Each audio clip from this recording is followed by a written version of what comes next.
Olá, muito boa noite. Terça-feira, 20 de outubro. Vamos aos destaques do Jornal da Guará. Começam hoje na TV Guará as sabatinas com os candidatos à Prefeitura de São Luís. O candidato sabatinado vai ser Rubens Pereira Júnior, do PCdoB. O programa começa às 7 da noite.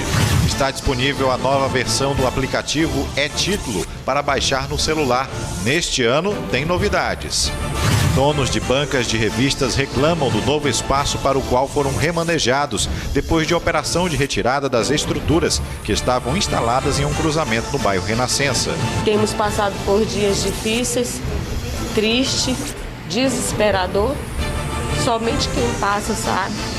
Inteligência artificial no centro das discussões da Semana Nacional de Ciência e Tecnologia, que neste ano vai ser virtual por conta da pandemia.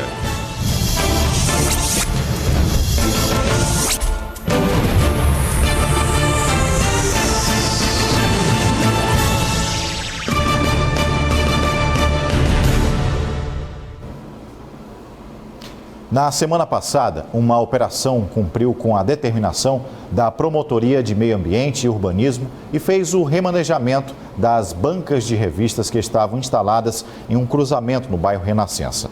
Agora, os donos das bancas reclamam do novo espaço, prejuízos com a estrutura e a falta de venda de seus materiais. No lugar onde antes estavam as bancas, só o vazio e pedaços de madeira e de concreto. É como se algo tivesse sido destruído. E foi. O espaço de cultura e leitura ficou vazio e a estrutura das bancas foram deixadas na rua ao lado do Monumental Shopping. Uma delas, bem danificada, é a banca da Dona Marluce, que tem colhido prejuízos desde então. Temos passado por dias difíceis, triste, desesperador. Somente quem passa sabe, né? Como o defensor falou, são dias sem trabalhar, dias sem rendas e é como se tivesse tudo bem para as pessoas que fizeram isso. A ação da Prefeitura de São Luís na última sexta-feira provocou reações de todo tipo. Gente contra, gente a favor. Para os proprietários das bancas, o que importa é quem está ao lado deles. Nesse caso, a Defensoria Pública do Estado entrou como aliada e tem defendido que a Prefeitura garanta o mínimo para que as bancas voltem a funcionar o quanto antes. Ingressamos na sexta-feira à tarde com uma ação judicial, a gente chama tutela antecipada, uma tutela provisória antecipada antecedente, que na prática é um pedido de liminar, dizendo, olha, Justiça obrigue o município a cumprir o que foi acordado. A colocação provisória seria naquele mesmo dia, e o remanejamento definitivo ocorreria à noite. Isso bem revela a ausência de planejamento do município nesse procedimento. O episódio da semana passada se junta a outros do mesmo tipo. O maior exemplo foi o que aconteceu com as bancas que ficavam na Praça Deodoro. Retiradas para que o complexo fosse revitalizado, as bancas até hoje estão em um local de pouca movimentação. Essa ação que nós ingressamos é um pedido de liminar, é um pedido mais urgente, mais imediato, para que a Justiça obrigue a fazer o que ficou acordado. É claro que ocorreram danos aí, elas estão sem funcionar todos esses dias, ocorreram danos estruturais em produtos, em equipamentos e em estrutura. Toda essa conta vai ser cobrada, mas nós não temos ainda, até o presente momento, sequer a exata extensão desses danos. A Associação dos Jornaleiros do Maranhão garante que vai lutar para que não se repitam ações como essa, que, segundo a presidente da entidade, prejudica não só as finanças de quem vive do negócio, mas também representa um retrocesso no incentivo à cultura da leitura. Nós estamos aqui para dialogarmos e pedirmos apoio da sociedade, da importância de ter banca de revista, que é um espaço de informação, um espaço de cultura, um espaço de entretenimento que só traz bem, né? Quanto mais tiver na praça, melhor. A crise econômica revelou milhares de empreendedores e os números provam isso, que mesmo em pandemia, o Sebrae contabilizou só no Maranhão mais de 14.600 novos empreendedores entre janeiro e agosto deste ano, um aumento de 20,6% em relação ao mesmo período do ano passado. Amanda é jornalista. Mas mesmo diante de um cenário de pandemia, decidiu tirar da gaveta uma vontade que já acompanhava por muitos anos: empreender. Na verdade, é justamente isso, é uma reinvenção, né? Eu sempre quis ser uma empreendedora, mas tinha medo. E durante a pandemia, né, foi a época que a gente mais vendeu. Então, trabalhando com os produtos que eu já conhecia, que eu já utilizava como cliente, é até mais fácil você saber da qualidade e poder oferecer.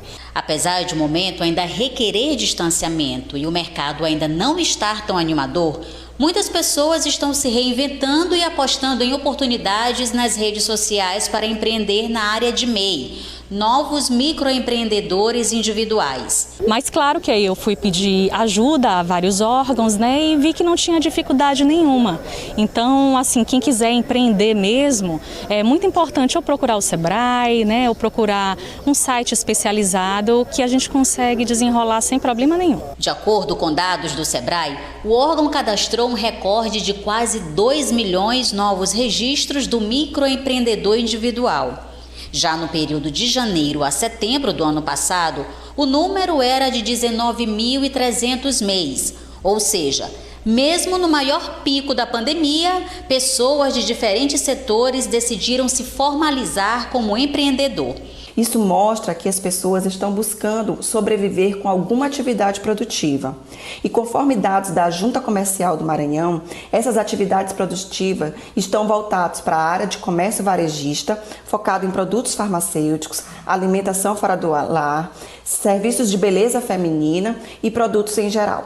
A falta de emprego, dificuldade financeira e a crise provocada pelo novo coronavírus tem feito muita gente buscar sobreviver em alguma atividade produtiva, seja no comércio, alimentação ou serviços em geral. O processo de abertura do MEI é muito simples e você pode fazer por conta própria no site www.portaldoempreendedor.gov.br ou você pode procurar uma unidade do Sebrae e obter todas as orientações para ter uma formalização mais efetiva, bastando levar para isso alguns documentos que são necessários. É preciso estar atento, pois até os momentos de crise podem revelar novas oportunidades. A seguir, temos os comentários do cenário político com Marcos Saldanha e a nova etapa para levar ao telespectador mais transparência dos candidatos à Prefeitura de São Luís aqui na TV Guará.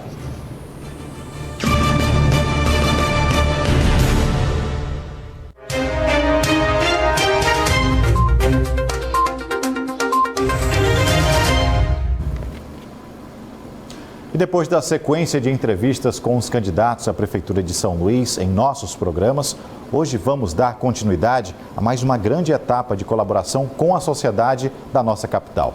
Daqui a pouco teremos o início das Sabatinas Guará, o time de jornalistas formados por Geraldo Jensen, Marcos Saldanha, Felipe Clã e João Carvalho, que estreia a edição de 2020 como sabatinado, é o candidato Rubem Júnior, do PCdoB, que esteve afastado da campanha por estar com o coronavírus. E após realizar exames, já apresentou o resultado negativo e está prontamente restabelecido. Então, não perca, é daqui a pouco, às 7 da noite, Sabatinas Guará. Aqui no Jornal da Guará, a gente tem a participação de Marcos Saldanha, lembrando que as sabatinas são gravadas, né? Saldanha faz essa participação, mas não deixa de cumprir o seu papel aqui conosco, esclarecendo fatos desse campo das eleições. Marcos, um detalhe que eu começo já puxando o assunto, Flávio Dino, nessa disputa eleitoral, já começa a aparecer, é interessante para o processo das eleições municipais aqui na capital, ele pode aparecer também nos outros processos de outros municípios? Pois é, Hugo, muito boa noite você aí de casa. Ele já tem aparecido em outros municípios, onde não há essa possibilidade de problemas com a coalizão partidária, que é o que está em xeque na capital maranhense. Ele construiu um arco de aliança muito grande na eleição e na reeleição e já era esperado que algumas dissessões pudessem acontecer. Dissessões no sentido de que candidatos que compuseram o governo dele, são da base dele, mas que têm candidaturas na capital por partidos, né, diversos. Então, embora tenha um candidato do partido dele, ele ainda não se pronunciou por esse candidato. Então, ele tem dito que ele é o governador de vários partidos. Bom, a dificuldade exatamente nesse ponto é que há nesse momento da eleição, um candidato do campo oposto que vem liderando aí as pesquisas. E o governador, no domingo, aí entrou, de certa forma, na eleição, entrou na campanha, subiu o tom. Aliás, o tom ele já começou a subir já na semana passada, quando o Márcio Gerri se posicionou. E os próprios candidatos, que eram da base do governo, que até então estavam se atacando, agora passaram a mirar no alvo que vem liderando a pesquisa. Então, esse é o tom que a gente deve ter da agora em diante, né? A tendência é que a eleição vai ganhando corpo, o cidadão ele começa a entender que o processo eleitoral está em jogo e quais são os nomes. Não sei em que momento o governador, ele tem dito que ele fará isso no segundo turno, quando tiver provavelmente com um candidato dele e um do campo opositor, aí sim ele se pronuncia. Mas talvez de alguma forma, ainda que indiretamente, e ele é indiscutivelmente o grande cabo eleitoral de qualquer nome, e ele sabe disso. Então, alguns movimentos talvez já estejam sendo feitos nesse sentido, né? Marcos, existe uma grande expectativa no meio jornalístico, também para a sociedade, com relação às pesquisas eleitorais. Às vezes elas aferem um termômetro interessante para essa disputa. O que a gente pode falar sobre essas pesquisas? Pois é, as pesquisas, Hugo, elas são um termômetro do momento, um raio-x do momento. E, geralmente, elas não definem eleições, mas, nesse momento, candidatos precisam desse raio-x para poder se guiar, para poder saber o posicionamento. Ou seja, quem tira voto de quem e, principalmente, agora sim, essas pesquisas, elas foram feitas no momento que a campanha já estava no ar, na TV, no rádio, e que a população já entende quais são os candidatos. Por isso que ela é tão importante. Ou seja, a partir de agora, claro que há espaços para mudanças, mas já é possível ter um raio-x de possibilidades. Ou seja, é importante ver se alguém está caindo, se alguém está subindo, se tem espaço, se tem progressão. Eu diria que essa semana ela é decisiva para a maioria dos candidatos. A gente pode, inclusive, ter uma mudança de estratégia total a partir do que essas várias pesquisas vão informar a partir dessa semana agora. Então é bom a gente ficar de olho, não para definir o nosso voto, claro, não o eleitor, mas para entender o comportamento dos candidatos. E então, até que tem se mantido numa linha até interessante de discussão. Ainda há alguns avanços ali entre eles, mas nada que ocasione aí um grande fogo nessa disputa eleitoral. Não sei se essa impressão possa estar equivocada, mas pelo que o cenário que a gente vê, não tem, né? Pois é, essa também é uma eleição com algumas características diferentes. A gente está no meio de uma pandemia e o grande desafio de todos os candidatos é chamar a população para o debate. Então, nessa primeira etapa, parece que o que os candidatos estão tentando fazer é isso. Mas não há dúvida que com essas pesquisas e com esses resultados apontando a indicação aí de duelos, o clima vai esquentar. A gente vai começar a ter um clima de eleição mais presente, mais forte, e aí com os debates, com as sabatinas. A gente lembra que aqui na casa mesmo, há 2 anos atrás, há 4 anos atrás, a gente começou uma sabatina. Eu lembro que o Braide foi o primeiro entrevistado, não tinha nem, era 1% da intenções de voto, e conseguiu chegar ao segundo turno, por exemplo. Ou seja, é uma marca da eleição de São Luís, quer dizer, está aberto o jogo, tudo pode acontecer, e a partir de agora é que a gente vai ter esses sinais de como é que o jogo vai começar a se encaminhar e saber se a população entrou no jogo ou não, porque afinal de contas quem define é você de casa. Marcos Saldanha, muito obrigado, uma ótima noite. Eu agradeço, boa noite. Bom, veja agora a atividade de campanha dos candidatos à Prefeitura de São Luís nesta tarde e noite de terça-feira. Bira do Pindaré, do PSB, à tarde fez gravação de entrevista em emissora de TV e atividade parlamentar. E à noite participa de debate em site de notícias e jornal impresso. Duarte Júnior, do Republicanos, à tarde concedeu entrevista em programa de emissora de TV e à noite participa de debate em site de notícias. Eduardo Braide, do Podemos, à tarde esteve em reunião com a equipe de campanha e à noite participa de debate em site de notícias. Franklin Douglas, do PSOL, à tarde gravou o podcast para o canal Oi Franklin e à noite tem reunião na coordenação de campanha. Hertz Dias, do PSTU, à tarde esteve em reunião no bairro Sacavém. À noite, participa de evento Papo Preto, no bairro Liberdade, e encerra a agenda do dia com reunião virtual com o comitê de campanha. Geisael Marques, da Rede, à tarde participou de reunião com a coordenação de campanha e à noite em debate realizado por sites de notícias. Neto Evangelista, do DEM, à tarde fez gravação de material de campanha. À noite participa de debate em sites de notícias e jornal impresso. A agenda do candidato Rubem Júnior, do PCdoB, tinha para esta tarde caminhadas nos bairros Residencial Paraíso e Vila Bacanga. Silvio Antônio, do PRTB, à tarde participou de reunião na Aliança para o Brasil e à noite tem live para explanação de plano de governo. Iglesio Moisés, do PROS, à noite participa de debate em site de notícias e jornal impresso. Agora, olha essa novidade para o eleitor. É possível baixar no celular a nova versão do aplicativo É-Título, que desta vez vem com novidades. Por meio desse aplicativo vai ser possível também justificar a ausência nas votações. A repórter Mônica Alves tem outros detalhes.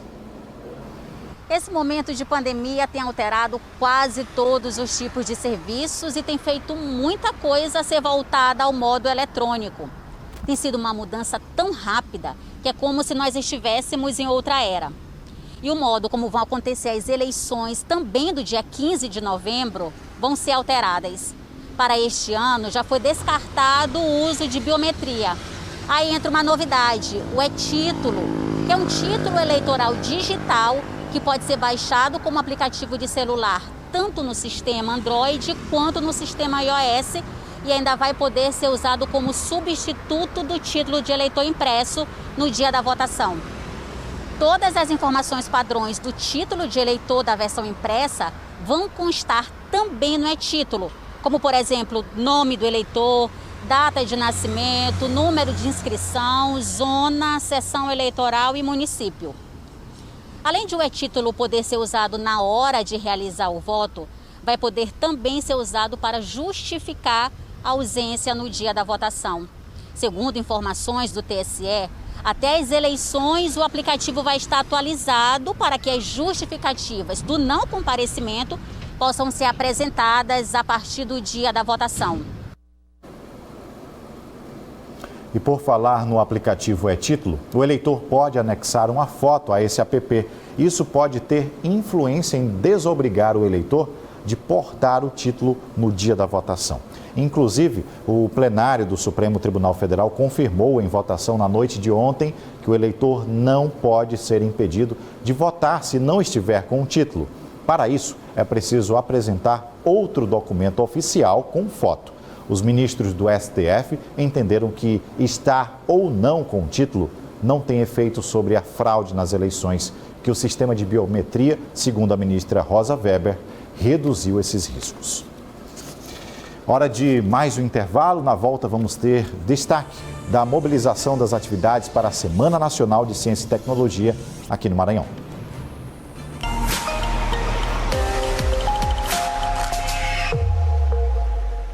Às 4h48 tem baixa-mar com 0,4 metros.